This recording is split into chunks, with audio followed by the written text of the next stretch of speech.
Sa hirap ng buhay, may pag-asa pa. Taas ng kabayan, alam mo na ito sa iyong paglalakbay. Kasama ang pamilya, gagawin ang lahat para sa kinabukasan.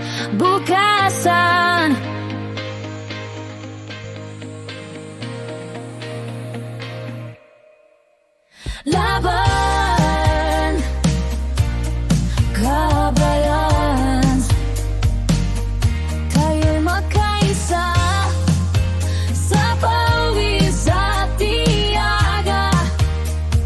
Tagumpay ay sinta, ngiti sa labi kahit saan man. Sama-sama tayong laban, kabayan, otro.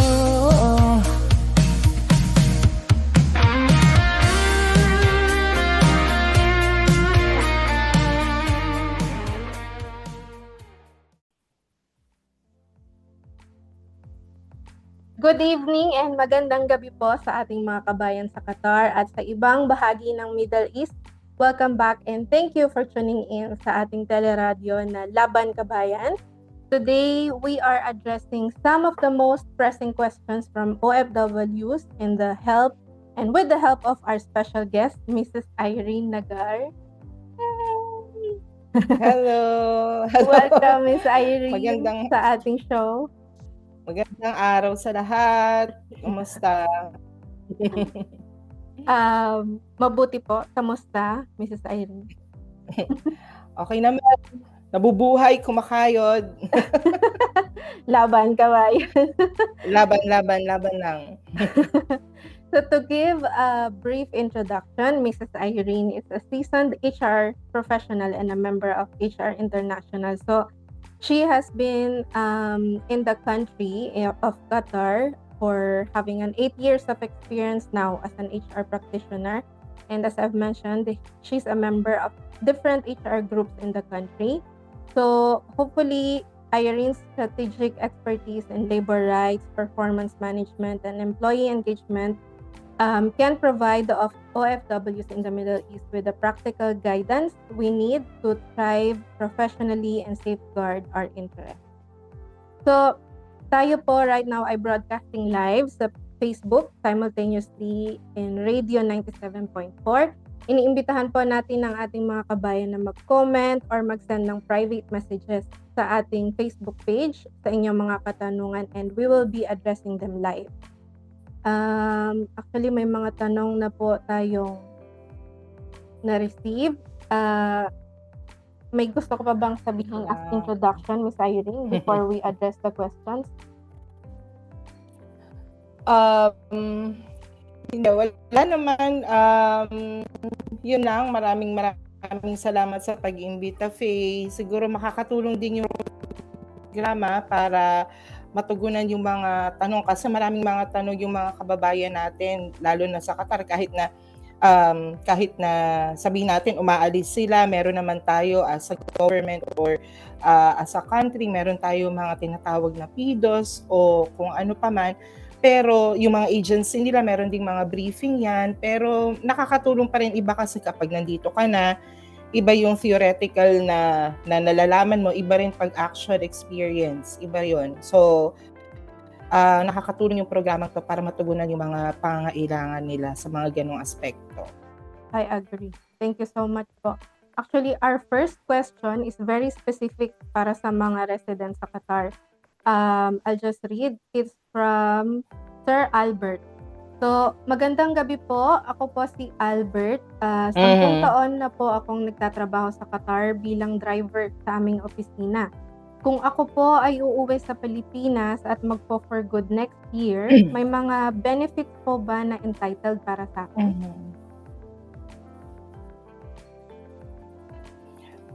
Oo naman, sa Qatar, do ang Qatar kasi sumusunod siya sa International Labour Organization na procedure or standards. So, meron siyang mga benepisyo as per the Qatar government. or Qatar Labor Law, may benepisyo siya pagka nakumpleto niya yung kontrata yung taon na nakasaad sa kontrata niya. Like example, meron niya na 5 taon, 2 taon. At sa Qatar, kapag nakumpleto mo, kasi hodang ilang taon yung nandun sa kontrata mo, kapag nakakumpleto ka ng 1 taon ng serbisyo sa isang kumpanya or sa employer mo, entitled ka dun sa tinatawag nilang gratuity. Gratuity benefit or end of service.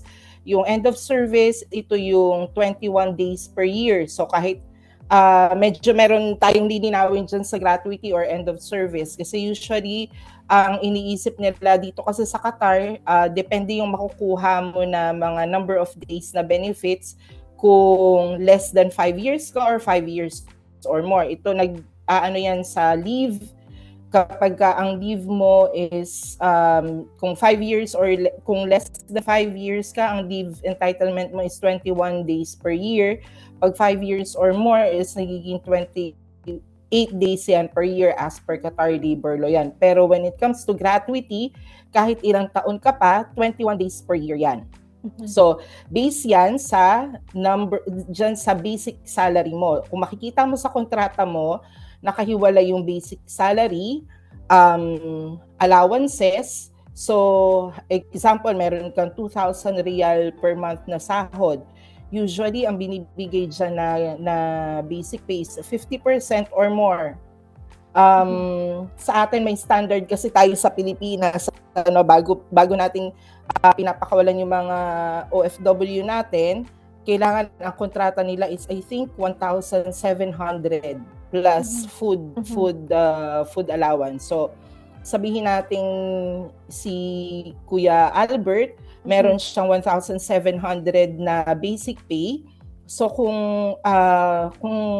ika-calculate mo, nakakumpleto siya ng 1 taon na serbisyo, meron siyang i-calculate natin So 1,700 usually yan ay kino-compute ng 30 days, i-divide into 30 days or yung iba is to be safe is through 365 days. So sabihin natin 365 days. So 1,700 times 12. 12 is the number of month per year divided by 365, which is the number of days per year. So yan yung makukuha mong per day times 21. So per year meron siyang 1,173. Wow. So kung ilang number of years siya, ita-times mo yon. So kung mag-for good siya sa Qatar government or sa employer niya, kailangan apart from the salary niya, mabigyan siya ng gratuity pay or end of service benefits. So sabihin natin naka-5 taon si Kuya Albert kasi usually mga tao dito mag-for good if mga 5 years or more na. So apart from the salary niya, 5,868 Qatari riyals yun. So for this case, si Kuya Albert ay 10 taon nang nagtatrabaho. So mga 10,000 riyal, no? Oo, 10,000 riyal. Meron na siya as gratuity. Pwede na hiwalay pa yon. Pwede na umuwi at yung employer niya rin ang dapat na magbigay ng ticket niya pabalik. Hindi yan ibinabawas. Kasi yung repatriation, very clear yan sa kontrata natin as OFW dito sa Qatar na ang employer ang sasagot when it comes to the repatriation of the employee. So, Kuya Albert, I hope na sagot ni Miss Irene yung tanong mo. I can see, na-imagine ko na si Sir Albert nagko-compute right now. Sa pag-uwi. Nagko-compute na siya. Okay po. Let's proceed with the next question. From Mrs. Anna, ang question niya po ay, is Pag-ibig, SSS, or PhilHealth beneficial for me as an OFW? Siguro pwedeng umpisahan muna natin for Miss Irene to explain ano ba yung benefit ng government programs na to which is like if nasa Pilipinas ka, mandatory to na every sahod mandatory mo na-deduct.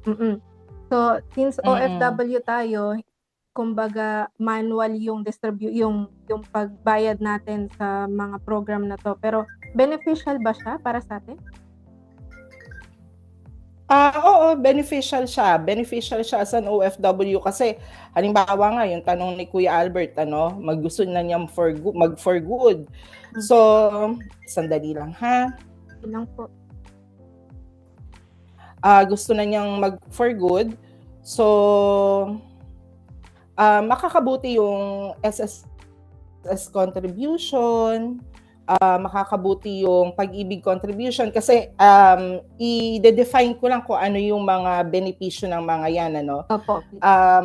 Yung pag-ibig, say for example, meron kang may balak kang mag-housing loan or like loans na may pangailangan ka, magagamit mo yung pag-ibig kasi meron silang ibinibigay based on the contribution na meron ka, may ibinibigay silang mga dividends yung tawag doon or yung return of investment mo at pwede ka rin makapag-loan sa kanila kung may balak ka magpatayo ng bahay, bumili ng lupa na pwede mong bayaran ng paunti-unti. So, malaking tulong siya. When it comes to SSS naman, dun sa premium mo, pwede ka rin mag-loan or halimbawa may mga disability, syempre sa mga disability benefits yan, savings program mo rin yan when it comes to pension. Kapag mag-for good ka na, tandaan natin na sa SSS, kung sa Pinas ka man o dito sa abroad, kapag nakakumpleto ka ng 10 taon, is eligible ka na to receive a pension based on the contribution, the last 2 years of your contribution, kung magkano yung contribution mo for the last 2 years. So, it would be very, very beneficial for people na gusto nang mag-retire or gusto nang mag-for good. When it comes to PhilHealth naman, also yung mga sickness benefit, yung mga sa in line of emergency din, pwede rin natin magamit yung mga benefits na yan sa SSS. And isa pa, yung PhilHealth, alam naman natin, pag magkasakit ka sa Pilipinas, napakagastos. So, nakakatulong din siya sa mga healthcare coverage, not just you as an OFW, pero sa mga immediate relatives mo, family members. So, makakatulong siya, may mga binibigay na benepisyo yung bawat ahensyang yan para makatulong sa mga OFW natin. Very beneficial siya kasi sa mga OFW, mahirap mag-ipon, no? Lalo na pag may hawak na tayong pera tapos hindi required na ibawas sa budget natin. Ang nangyayari, bibili tayo ng ganito kasi deserve natin o kaya papadala sa pamilya. So, like long-term speaking, mas tayong tayo as an OFW, mas importante sa ating makapagpadala ng mas malaking halaga sa pamilya natin.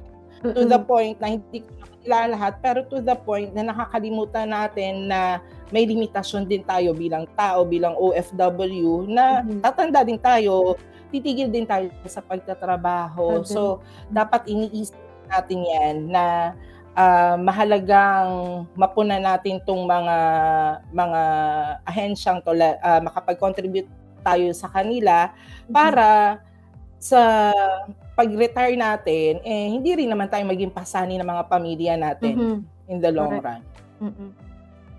As a follow-up question, may isang nagtanong, paano ko po ito maaasikaso while being abroad? Okay.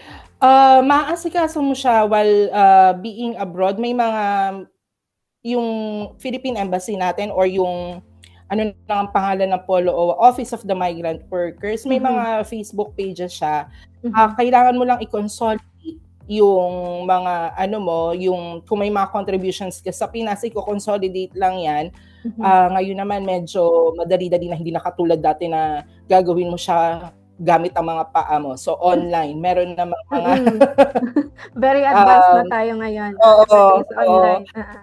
Oo, pero pag halimbawa mas komportable kang may kinakausap na tao, pwede kang pumunta sa embahada natin or sa Office of the migrant workers, mag-assist nila kayo paano i-consolidate at paano magdire-diretso. I think for us as an OFW, meron tayong option to pay every 3 months, every 6 months, or every year. So, maraming mga may mga YouTube channels na pwede ring mag-assist sa atin paano step by step ma-consolidate at makapag-restart tayong magbayad ng contributions. So, medyo may mga nasagot na tayong katanungan. Maraming salamat, Miss Irene. Before we proceed, we'll have a short break, and during this short break, may ipapakita kaming video on how to create your virtual Pag-ibig account as an OFW. So, we will be right back. Virtual Pag-ibig, Feel Pag-ibig Online. A step-by-step guide paano gumawa ng sariling account. Pumunta sa www.pagibigfund.gov.ph, i-click ang Virtual Pag-ibig, at piliin po ang option na for members. Basahin ang Data Privacy Statement, at kung sang-ayon po sa nakasaad dito, i-check ito at i-click ang Proceed. I-click ang Create Account.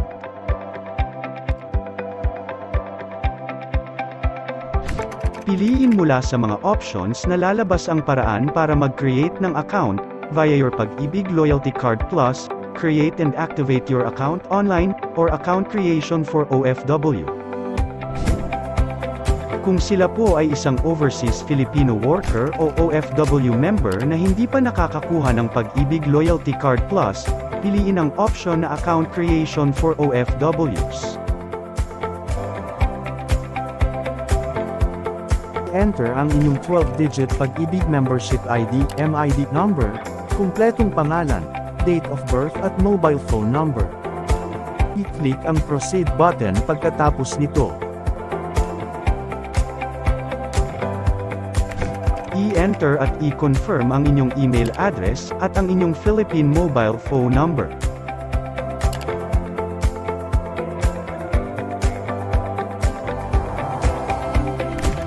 Piliin kung alinman sa email address o Philippine mobile number ang makakatanggap ng ipapadala naming one-time PIN o OTP, at i-click ang Proceed. I-click ang OK button upang matanggap ang one-time PIN o OTP.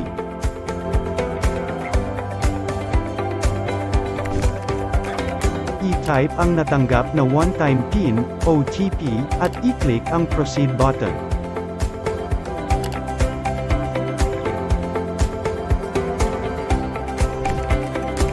I-validate ang inyong 12-digit Pag-ibig Membership, MID, number at i-enter at i-confirm ang inyong email address.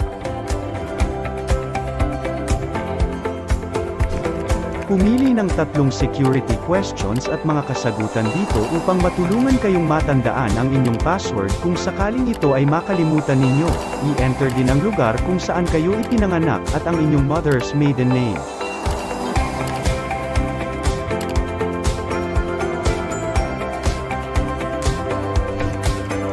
Mag-upload ng photo ng inyong passport o ng 2 valid ID, kasunod ng selfie photo na hawak ang passport o 2 valid ID na inyong sinubmit.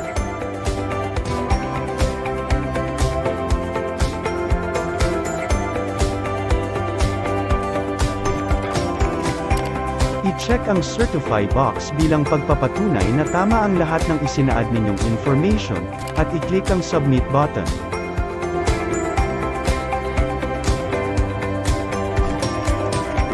Success na gawa na po nila ang kanilang virtual Pag-ibig account. Pakihintay po lamang ang aming email notification makalipas ang ilang araw, upang malaman na activated na at maaari na ninyong gamitin ang inyong virtual Pag-ibig account.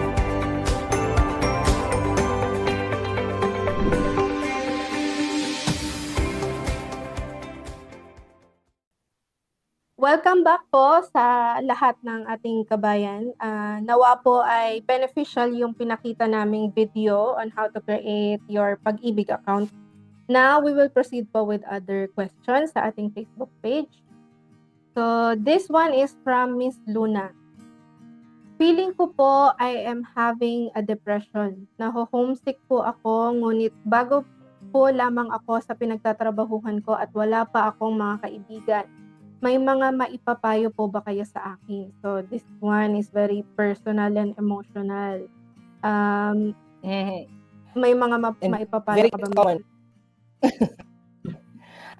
Very common yan, Faye, Mhm, lalo sa ating mhm. mga OFW, lalo dito sa Qatar kasi tatandaan natin, ang Qatar is hindi naman siya gaya ng ibang country na medyo mas open. Though ang Qatar, kumpara sa Saudi Arabia, open siya, pero Mhm. hindi rin siya kasing open ng Dubai. Correct. So, madalas, kahit ikaw nararanasan natin, na Mhm. parang ang buhay dito, kung yung nagtatrabaho tayo sa Pilipinas, parang after work, may time pa tayong gumala or whatever, lalo kung nag-iisa ka dito, trabaho bahay, no? Mhm.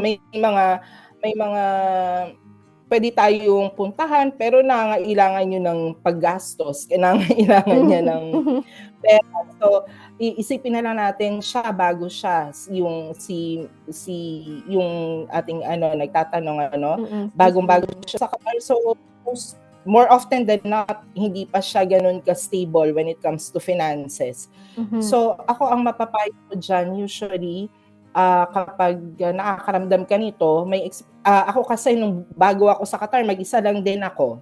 Mhm. Wala akong kamag-anak dito, walang anyone, talagang lakas ng loob. Mhm. Nagkaroon din ako ng problema sa una kong employer, pero ang ginagawa ko, ako kasi parang iba kasi yung character ko when it comes to sa work, iba yung character ko when it comes to personal. Yung character ko sa work, very open ako, like very jolly ako, very people person. When it comes to personal, mas gusto ko mapag-isa. So, ako medyo nakakatulong sa akin, pupunta ako ng park, tatambay lang ako doon, bibili lang ako ng karak, or otherwise, if mas social ka, maraming mga groups dito sa Qatar, no, na later on ko lang siya na-discover, may mga group when it comes to sports, yung mga art classes, yung maraming mga grupo, yung OFWs dito. Meron din naman yung mga social groups kung saan tinutugunan nila yung mga mental health issues. Isa pa, mahalaga ang kagandahan sa Qatar is meron kasi tayong Hamad card, which is yung medical benefit natin as a resident sa Qatar. Pwede tayong pumunta sa ating health center, pwede tayong magpa-schedule sa psychologist or psychiatrist para matugunan yung mental health issues natin. At very accessible yan dito sa Qatar. Hindi siya gaya sa atin na magastos, iisipin pa natin, hindi. Very accessible siya. So yun yung mga maipapayo ko. Yun yung isa sa kagandahan din pag nasa ibang bansa ka, no? Yung although may mga nararanasan tayong problema, personal na nararamdaman, yung bansa supportive siya sa mga ganyang nararamdaman ng mga expat, ng mga expatriate. Yun yung medical benefit, halos wala atang babayaran yan, no? Pag halos ginamit mo wala. yung Hamad Health Card. So, halos wala. I think yung mga in terms of yung mga gamot lang siguro, or like visits, hindi naman siya mabigat. Hindi siya mabigat sa bulsa. So, marami po tayong mga kabayan na may mga groups like what Miss Irene said. Merong mga groups like sports group, church group, or arts group. So, sa ating pong mga tagapakinig at taga-subaybay, maaari nyo pong i-promote ang inyong mga groups or contact info para makatulong tayo sa ating mga kabayan na katulad ni Miss Luna.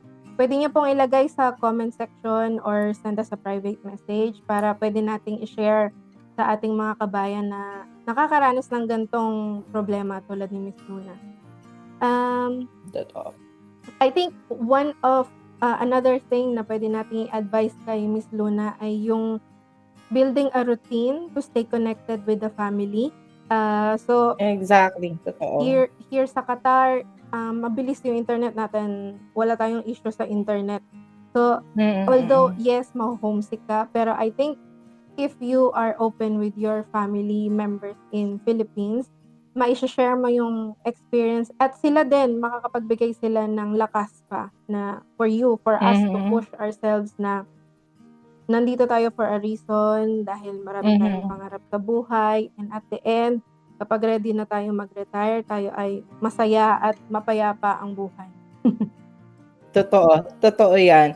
Actually, mas madali ngayon when it comes to connecting with your family. Hindi na siya katulad ng noong araw na kailangan sulat pa. Naalala ko, yung Mhm. father ko, sulat, Weeks telegram, weeks or ganyan. months bago ka Weeks, maka-receive ng sagot, oo. no? Mm. And Ano na, kung kung expired tatawagan mo na siya, yung news. kailangan Oo. exactly. Kung tatawagan mo siya, dapat emergency cases lang kasi napakamahal ng Mm. Correct. napakamahal ng international call. So, Mhm. mas siya ngayon, mas madaling makakonect sa Mhm. mga Mhm. tao sa panahon ngayon. Mhm. And ngayon meron ng video chat, like it's very common yung video chat. Exactly. I remember Mm. before nung yung parents ko ay OFWs, lagi din kaming phone. Mm. Nakakalimutan ko na nga yung Mm. itsura nila. Kasi hindi mo nakikita yung mukha Hindi mo nila, sila pero oo. Which is na ngayon very very ano na siya, common na siya. Hindi makakalimutan ng mga kapamilya natin yung mukha natin. Oo, magkakasawaan na lang tayo. Okay, I think we are at the end of our show. That concludes our radio segment for tonight. Again, maraming salamat po, Miss Irene, at sa lahat ng mga nagpadala ng kanilang katanungan at nag-comment sa ating Facebook page.